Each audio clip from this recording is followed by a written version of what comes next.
Okay, we're going to talk about sustainability this morning. Paul Murray is with us, VP of Sustainability and Environmental Affairs at Shaw Industries. And Paul, it's great to have an opportunity to sit down with you. Well, it's great to talk again. How did you get into the sustainability arena? Well, that goes back many, many years, and actually I had a son who was severely allergic to things. And I was working as a paint chemist, and he was allergic to the chemicals that I was using. And consequently, it made me start really thinking about what I was doing to my personal environment, which led me to a long-term commitment to try to improve the environment for everybody. And that's how I got into sustainability. Interesting, interesting. Well, I bet you that's probably how a lot of people, or I don't think they went to school and say, I want to be the VP of Sustainability somewhere. Yeah, years ago, of course, there was no degrees around sustainability. Today there are, and I've been fortunate to even teach a few classes here and there. But back then it was more about being a technical, chemist or chemie or something like that, and that's what I picked up. And you're right, I had no idea at the time that I would go from a high school teacher through manufacturing, research chemistry, and now sustainability. So my career has been varied, as they say. But your background is perfect for it, really, it would seem. Well, it has served me pretty well, actually, to have a little bit of background in teaching as well as the chemical side of the business. Interesting.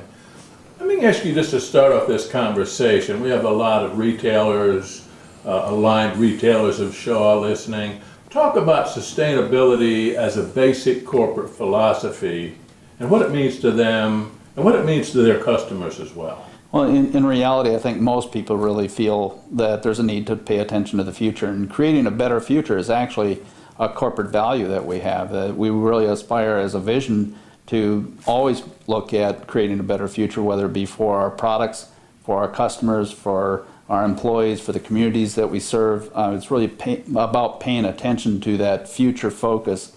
And with that, it's a never-ending journey then, because there's always something to improve on.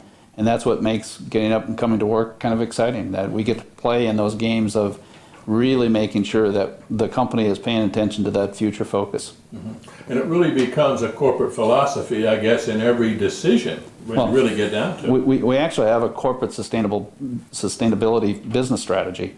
And with that, what that really says is that we should pay attention to making good use of our resources. And then also paying attention to our communities that we serve. Also making sure that we stay profitable. Well, today that's really recognized as the triple bottom line, but the strategy goes further. It really says here at Shaw that we pay attention to those three things and use those three things to drive innovation into every facet of our business. So it's really about then everything that we do and creating it to be part of our core business strategy. Now, the company recently announced it was closing the Evergreen Augusta recycling facility, moving it up here to Ringgold, now Ringgold, or Evergreen Ringgold, I guess it's called.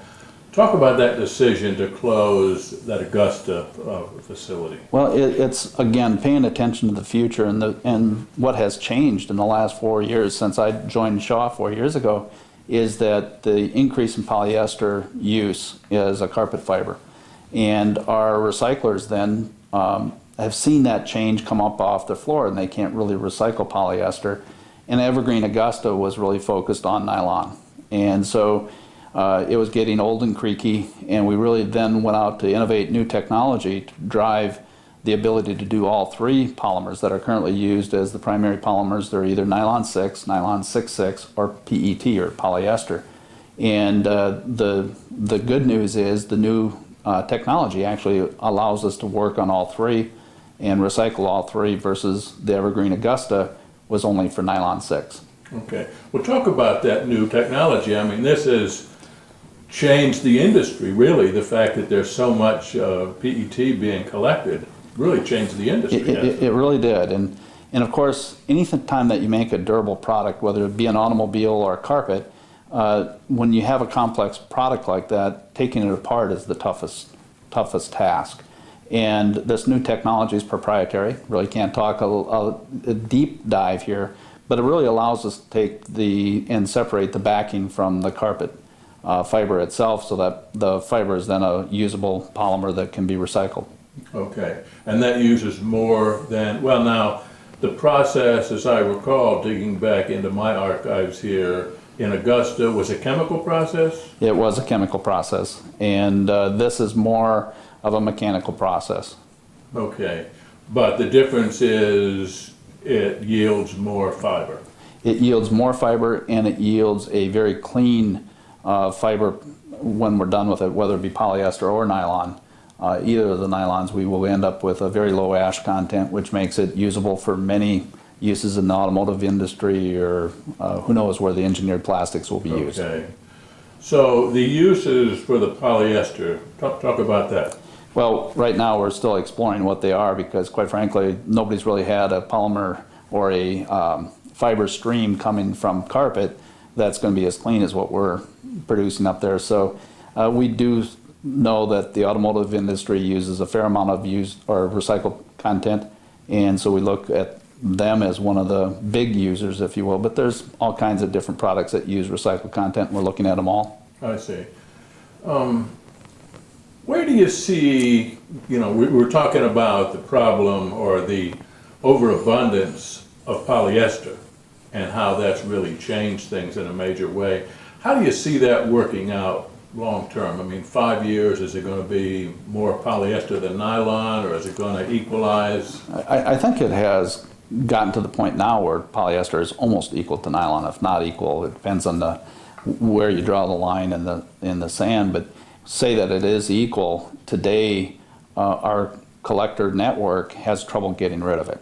So where I see that in the future with this new technology we're bringing on board, and plus I hope everybody else is looking at innovative ways to handle polyester, is that in the future, 5 years out, I don't expect it to be a problem for our collectors. I think we will find homes. This new innovative technology that we have, that we've introduced, is the first step, and we're going to continue to drive more innovation. Every time you do something, you learn, and so what we learn in Ringgold will serve it well, and we will take it to the next step, I'm sure. Mm-hmm.